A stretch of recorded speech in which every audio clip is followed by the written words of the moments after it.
अध्याय 18 उपसंहार संन्यास की सिद्धि। अर्जुन ने कहा, हे महाबाहु, मैं त्याग का उद्देश्य जानने का इच्छुक हूँ, और हे केशनिषूदन, हे ऋषिकेश, मैं त्यागमय जीवन का भी उद्देश्य जानना चाहता हूँ। भगवान ने कहा, भौतिक इच्छा पर आधारित कर्मों के परित्याग को विद्वान लोग संन्यास कहते हैं, और समस्त कर्मों के फल त्याग को बुद्धिमान लोग त्याग कहते हैं। कुछ विद्वान घोषित करते हैं कि समस्त प्रकार के सकाम कर्मों को दोषपूर्ण समझकर त्याग देना चाहिए, किंतु अन्य विद्वान मानते हैं कि यज्ञ, दान तथा तपस्या के कर्मों को कभी नहीं त्यागना चाहिए। हे भरत श्रेष्ठ, अब त्याग के विषय में मेरा निर्णय सुनो। हे नरशार्दूल, शास्त्रों में त्याग 3 तरह का बताया गया है।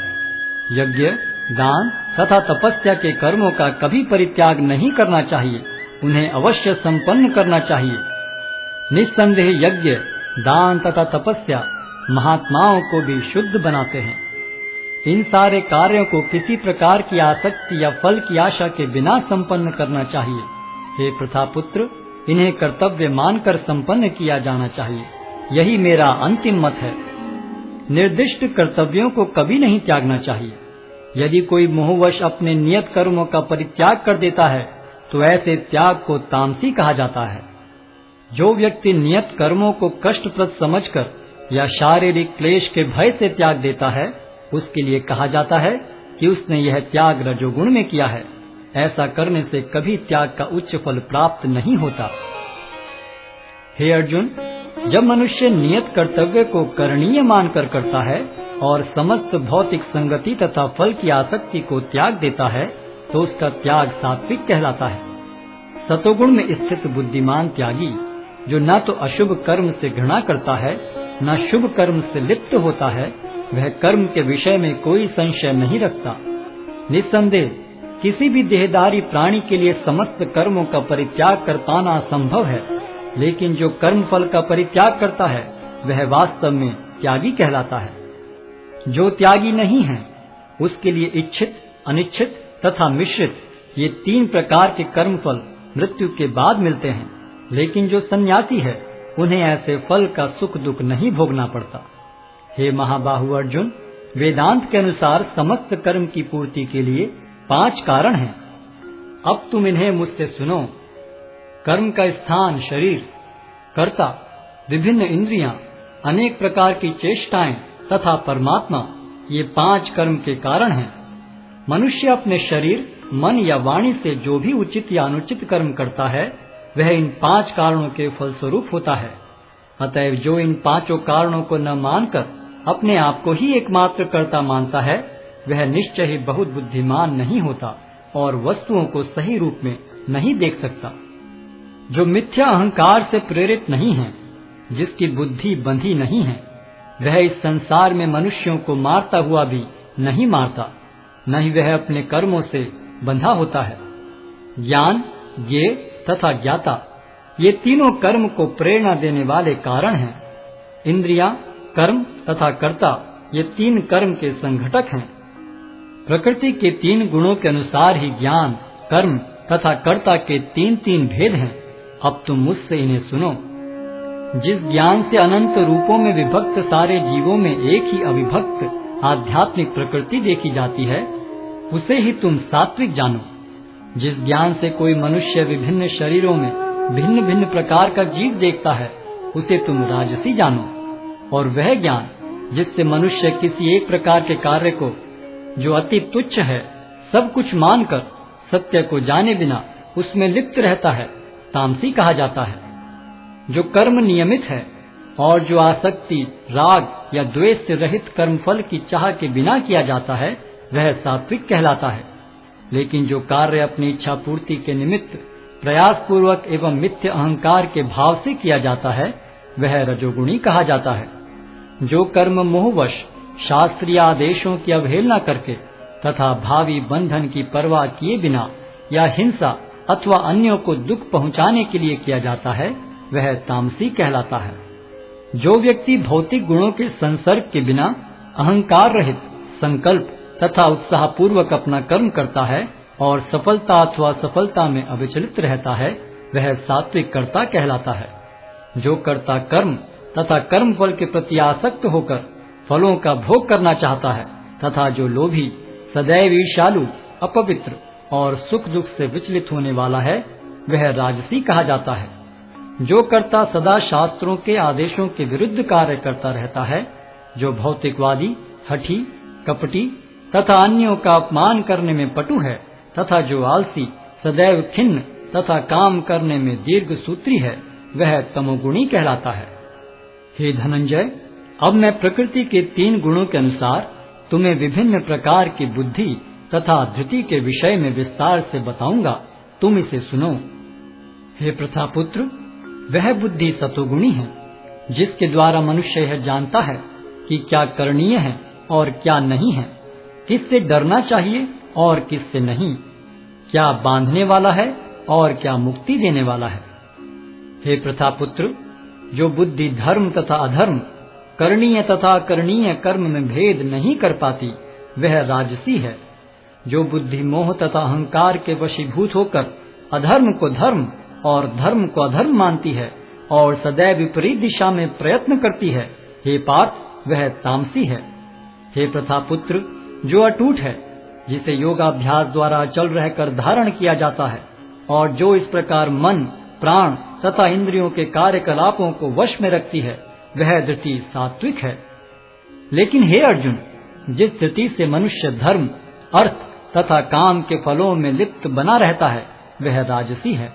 हे पार्थ, जो धृति स्वप्न, भय, शोक, विषाद तथा मोह के परे नहीं जाती, ऐसी दुर्बुद्धिपूर्ण धृति तामसी है। हे भरत श्रेष्ठ, अब मुझसे 3 प्रकार के सुखों के विषय में सुनो, जिनके द्वारा बद्ध जीव भोग करता है और जिसके द्वारा कभी कभी दुखों का अंत हो जाता है। जो प्रारंभ में विष जैसा लगता है, लेकिन अंत में अमृत के समान है, और जो मनुष्य में आत्म साक्षात्कार जगाता है, वह सात्विक सुख कहलाता है।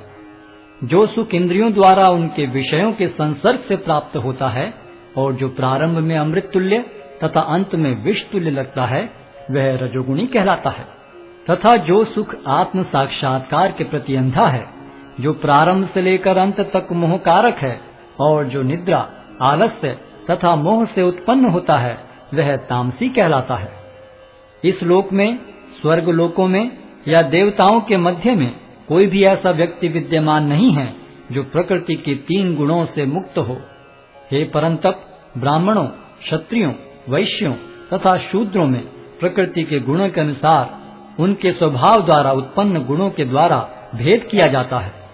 शांति प्रियता, आत्मसंयम, तपस्या, पवित्रता, सहिष्णुता, सत्यनिष्ठा, ज्ञान, विज्ञान तथा धार्मिकता, ये सारे स्वाभाविक गुण हैं जिनके द्वारा ब्राह्मण कर्म करते हैं।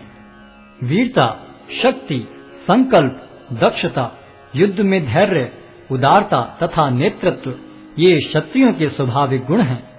कृषि करना, गोरक्षा तथा व्यापार वैश्यों के स्वाभाविक कर्म हैं और शूद्रों का कर्म श्रम तथा अन्यों की सेवा करना है। अपने अपने कर्म के गुणों का पालन करते हुए प्रत्येक व्यक्ति सिद्ध हो सकता है। अब तुम मुझसे सुनो कि यह किस प्रकार किया जा सकता है। जो सभी प्राणियों का उद्गम है और सर्वव्यापी है, उस भगवान की उपासना करके मनुष्य अपना कर्म करते हुए पूर्णता प्राप्त कर सकता है। अपने वृत्तिपरक कार्य को करना, चाहे वह कितना ही त्रुटिपूर्ण ढंग से क्यों न किया जाए, अन्य किसी के कार्य को स्वीकार करने और अच्छी प्रकार करने की अपेक्षा अधिक श्रेष्ठ है। अपने स्वभाव के अनुसार निर्दिष्ट कर्म कभी भी पाप से प्रभावित नहीं होते। प्रत्येक उद्योग किसी न किसी दोष से आवृत होता है, जिस प्रकार अग्नि धुएं से आवृत रहती है। अतएव हे कुंती पुत्र, मनुष्य को चाहिए कि स्वभाव से उत्पन्न कर्म को, भले ही वह दोषपूर्ण क्यों न हो, कभी त्यागे नहीं। जो आत्म संयमी तथा अनासक्त है एवं जो समस्त भौतिक भोगों की परवाह नहीं करता, वह संन्यास के अभ्यास द्वारा कर्म फल से मुक्ति की सर्वोच्च सिद्ध अवस्था प्राप्त कर सकता है। हे कुंती पुत्र, जिस तरह इस सिद्धि को प्राप्त हुआ व्यक्ति परम सिद्धावस्था अर्थात ब्रह्म को सर्वोच्च ज्ञान की अवस्था है प्राप्त करता है, उसका मैं संक्षेप में तुमसे वर्णन करूंगा, उसे तुम जानो।